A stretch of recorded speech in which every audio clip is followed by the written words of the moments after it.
All right. I'd like to thank you for leaving crazy person out of the description.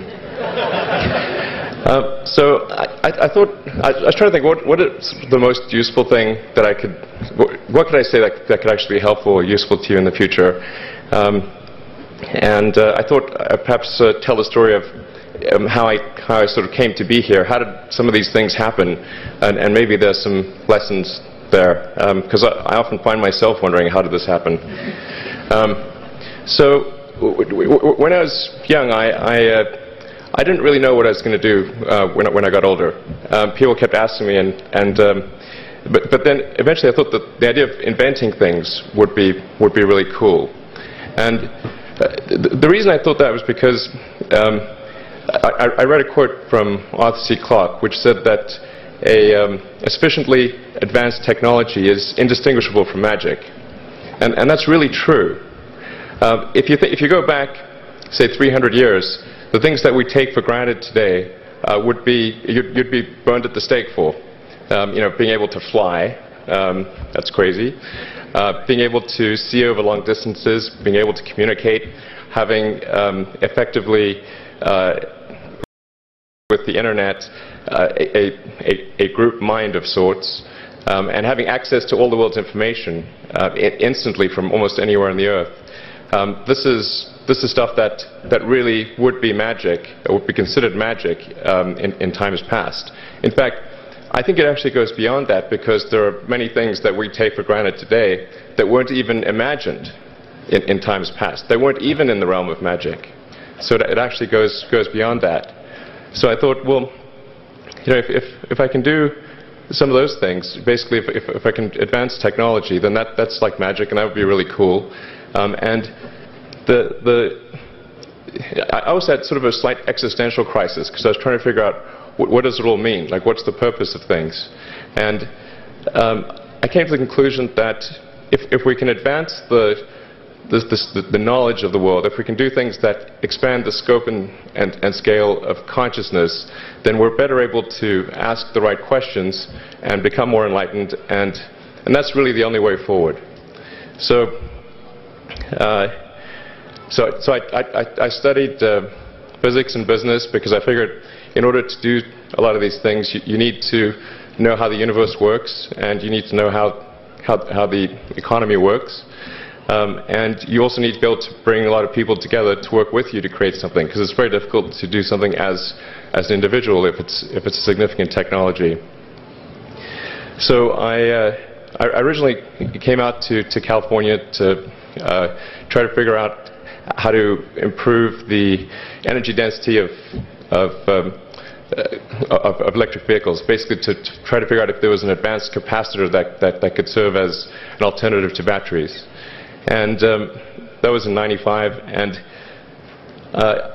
that's also when the internet started to happen.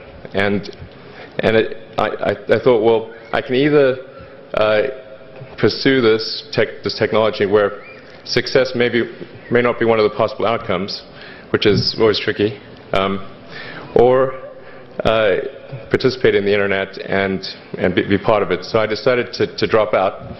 Now, obviously, fortunately, we're past graduation, so I can't be accused of recommending that to you. So did some internet stuff. Did a few things here and there. One of which was PayPal. And I think maybe it's helpful to say one of the things that was important then in the creation of PayPal was kind of how it started, because initially the initial thought was with PayPal was to create an agglomeration of financial services, so to have one place where all of your financial services needs would be seamlessly integrated and work smoothly. And then we had like a little feature which was to do email payments. And whenever we'd show the system off to someone, we'd show the hard part, which was the agglomeration of financial services, which was quite difficult to put together. Nobody was interested. Then we'd show people email payments, which was actually quite easy, and everybody was interested. So this is, I think it's important to take feedback from your environment. you want to be as closed loop as possible. So we focused on email payments and really try to make that work, and that's what really got things to take off. But if we hadn't responded to what people said, then we probably would not have been successful. So it's important to look for things like that and focus on them when you see them, and you correct your prior assumptions. And then let's get some more. Going from PayPal, I thought, well, what are some of the other problems that are likely to most affect the future of humanity? It really wasn't from the perspective of what's the rank-ordered best way to make money, which is okay, but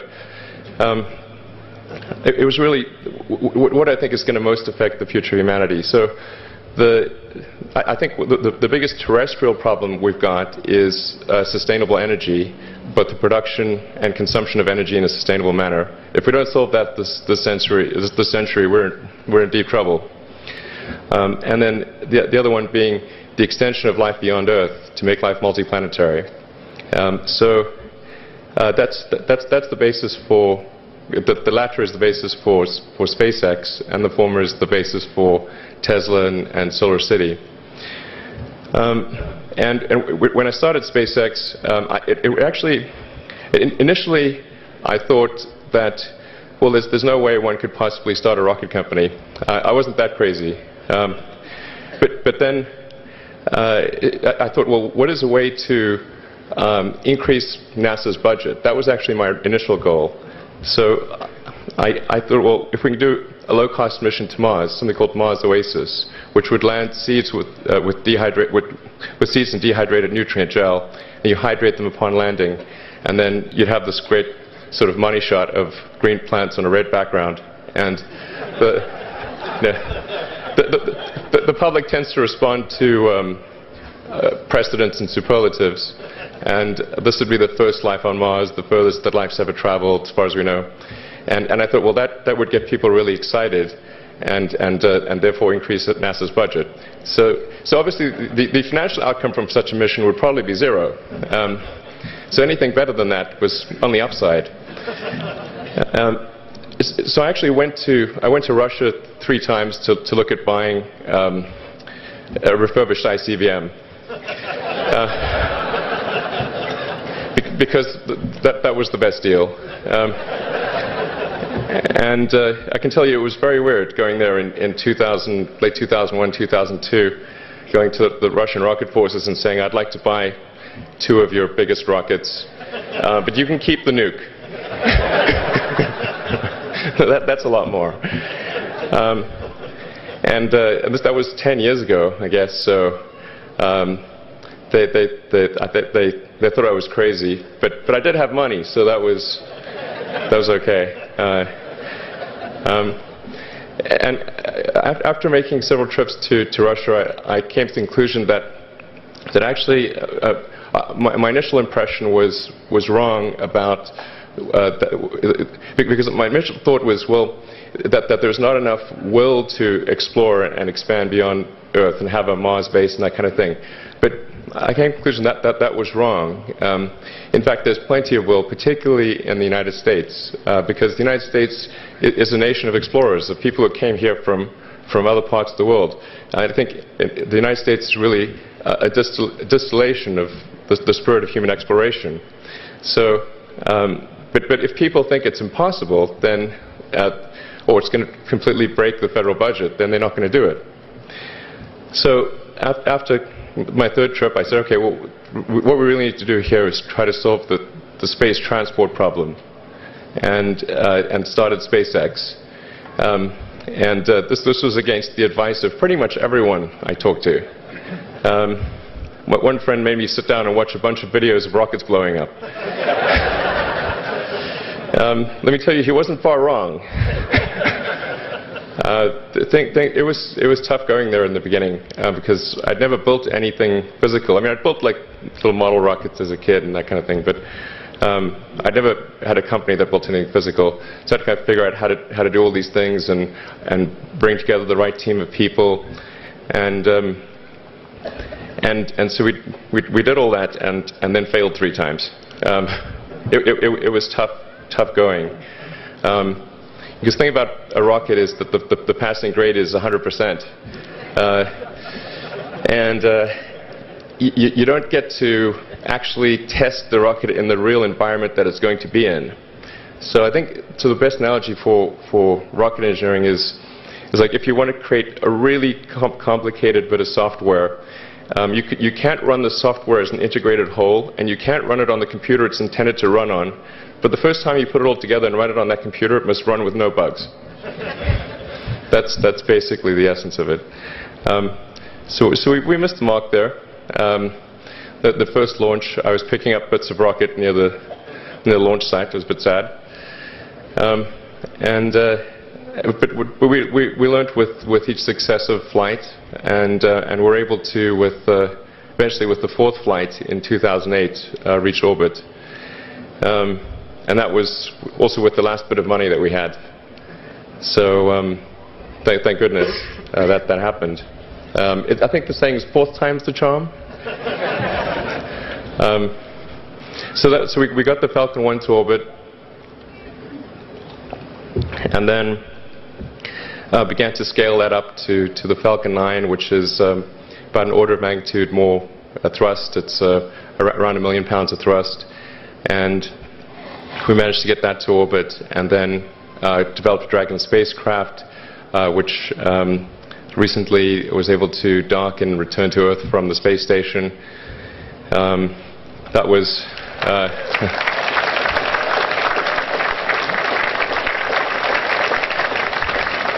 thanks.